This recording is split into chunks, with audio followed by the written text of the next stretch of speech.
ठेवायचं सर. रामकृष्ण हरी. सातत्याने सगळ्या काही गोष्टी फॉलो करायच्या आहेत. एका दिवसात नाही, पण एक दिवस तुम्ही आयडियल वेटला 100% येणार आहात. ओके. आणि तुमचे इश्यू काही असतील तर ते सुद्धा क्लिअर होणार आहे. आणि सरांचाही हा वैयक्तिक असा अनुभव आहे. व्यक्तिपरत्वे लोकांना वेगवेगळे अनुभव येत असतात. सरांचा वैयक्तिक अनुभव आहे. त्यांनी कोर्सला 100% फॉलो केलेला आहे. त्यामुळे 15 दिवसात सरांना खूप बेटर रिझल्ट आलेला आहे. सो अशा अनुभव शेअर झालेले आहेत.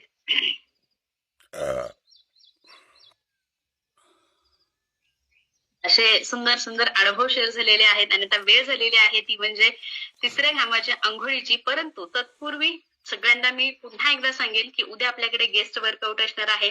जागतिक आरोग्य सल्लागार दीपाली क्षीरसागर मॅडम यांचा आपल्याला वर्कआउट असणार आहे. पॉवरफुल वर्कआउट आहे आणि एक्सपिरियन्स सुद्धा तेवढाच जबरदस्त असणार आहे मॅडमचा. तर कुणीही मिस करायचं नाहीये. 5:15 वाजता जॉईन करायचं आहे. कॉलवरती शेवटपर्यंत थांबायचं आहे. तर शीतल मॅम कॉलवरती असाल तर एन्जॉयमेंटचे 2 सॉंग लावायचे. शीतल मॅम